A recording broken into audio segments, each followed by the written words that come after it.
Hello दोस्तों, अगर फिर से आपका स्वागत है। आइए चलते हैं बिहार सुबह की ताज़ा खबरों की ओर। लेकिन उससे पहले अगर आपने अभी तक इस चैनल को सब्सक्राइब नहीं किया तो कर लें, जिससे कि आपको बिहार सुबह की ताज़ा खबर रोजाना मिलती रहे। पहली और बड़ी खबर, नवादा के रजौली थाने को बम से उड़ाने को लेकर व्हाट्सएप ग्रुप में हो रही थी प्लानिंग। वायरल होने पर पुलिस ने त्वरित कार्रवाई करते हुए ग्रुप एडमिन समेत 8 युवक को हिरासत में लेकर कड़ी पूछताछ किया। इसके बाद प्राथमिकी दर्ज करते हुए जेल भेज दिया।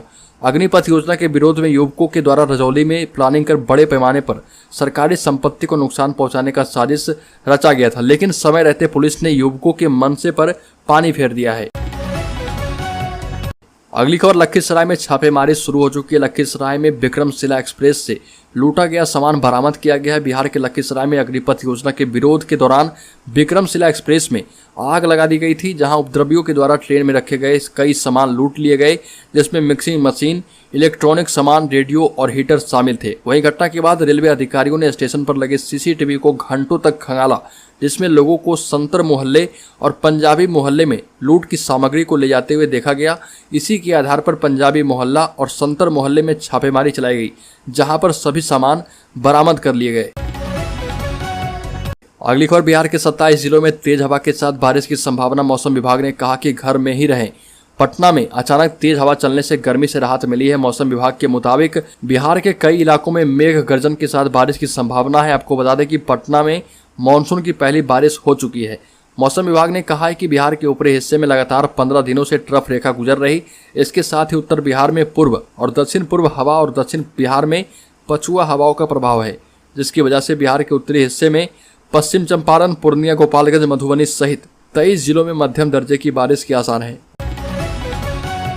अगली खबर, बिहार में अग्निपथ को लेकर बवाल में नक्सलियों के शामिल होने के मिले संकेत। पुलिस पर अटैक से पहले हुई थी मीटिंग। बक्सर में विभिन्न स्टेशनों पर हुई तोड़फोड़ और आगजनी के बाद पुलिस मुख्यालय काफी गंभीरता से इसे ले रहा। घटना की छानबीन के क्रम में पुलिस को ऐसे संकेत मिले हैं जिनसे जाहिर हो रहा कि यह सारा कुछ अकेले छात्रों के दम पर नहीं हुआ, बल्कि किसी संगठित गिरोह की महत्वपूर्ण भूमिका है।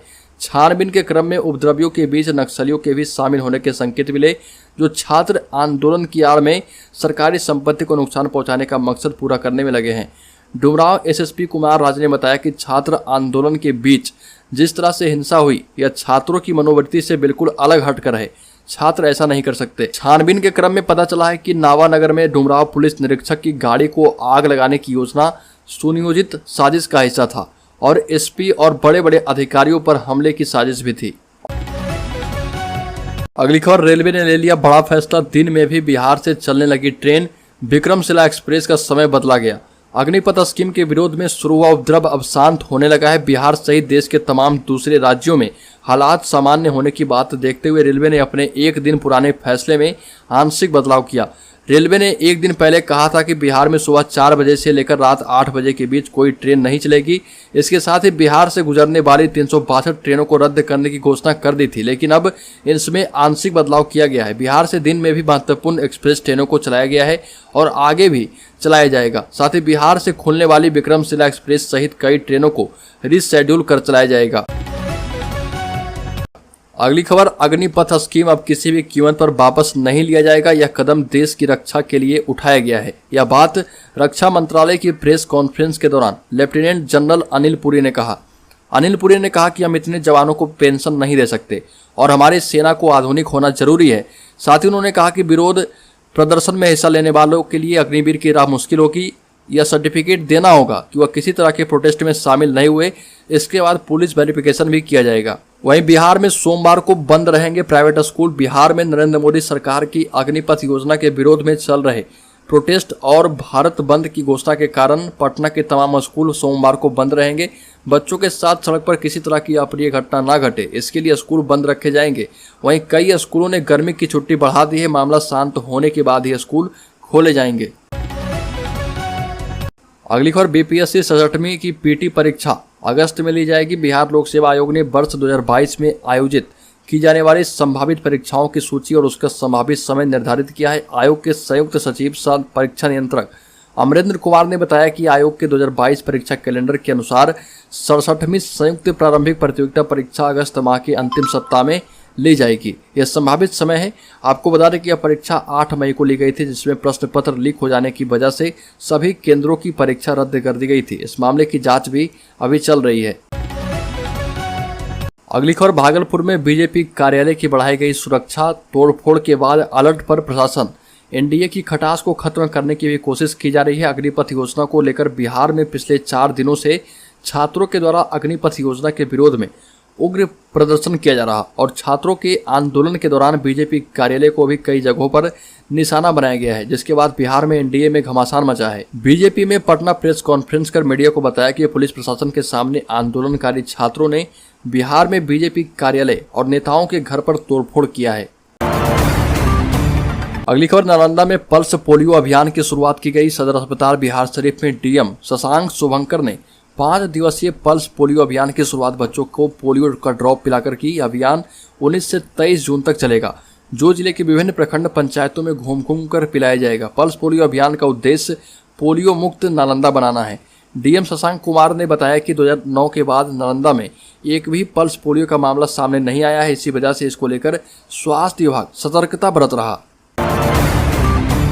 अगली खबर, पटना एम्स से कच्ची दरगाह एलिवेटेड रोड का प्रस्ताव तैयार केंद्र को भेजा गया। इस पर 1800 करोड़ खर्च होंगे। पटना एम्स से अनिसाबाद होते हुए कच्ची दरगाह तक एलिवेटेड रोड बनेगा। इसके बाद अब बिहार के किसी हिस्से से पटना आने के लिए कच्ची दरगाह से एम्स तक न्यू बाईपास रोड के जाम से मुक्ति मिल जाएगी। यानी अब पटना में ऊपर ही ऊपर एक हिस्से से दूसरे हिस्से तक आराम से जा पाएंगे। राज्य सरकार ने इस नेशनल हाईवे पर एलिवेटेड रोड बनवाने का प्रस्ताव केंद्र सरकार को भेज दिया है। पटना एम्स से Patna new bypass toll plaza तक करीब 18 किलोमीटर लंबे एलिवेटेड रोड पर 1800 करोड़ रुपए खर्च किए जाएंगे।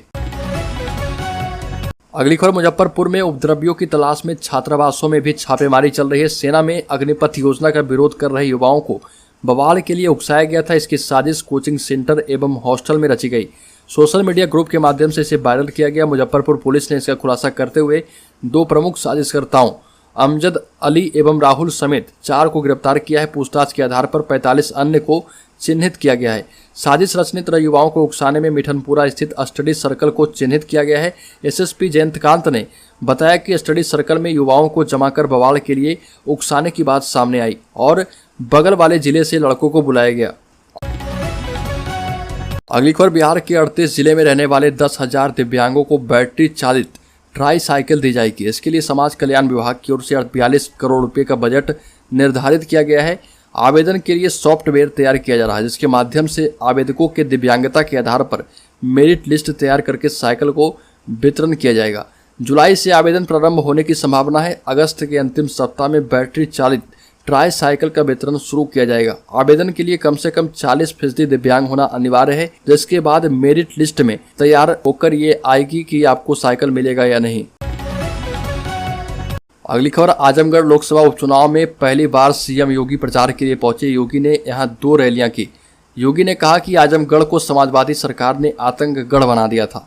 अब आपके पास आर्यमगढ़ बनाने की प्रक्रिया के साथ जुड़ने का अवसर आया है, चूकिएगा मत। योगी ने कहा कि धोखा देना समाजवादियों की पुरानी आदत है। आजमगढ़ में निरहुआ भाजपा प्रत्याशी हैं। मुकाबला बसपा के गुड्डू जमाली और सपा के धर्मेंद्र यादव से है। योगी ने कहा कि आजमगढ़ को आतंकगढ़ बनने से बचा लीजिए, इस बार निरहुआ को सांसद बना दीजिए। योगी ने कहा कि ये भाजपा की सरकार है, विकास की बात करते हैं, वो वंशवाद की बात करते हैं। उनके एजेंडे में खुद का विकास है। इन पार्टियों के नेता विकास के बाधक थे।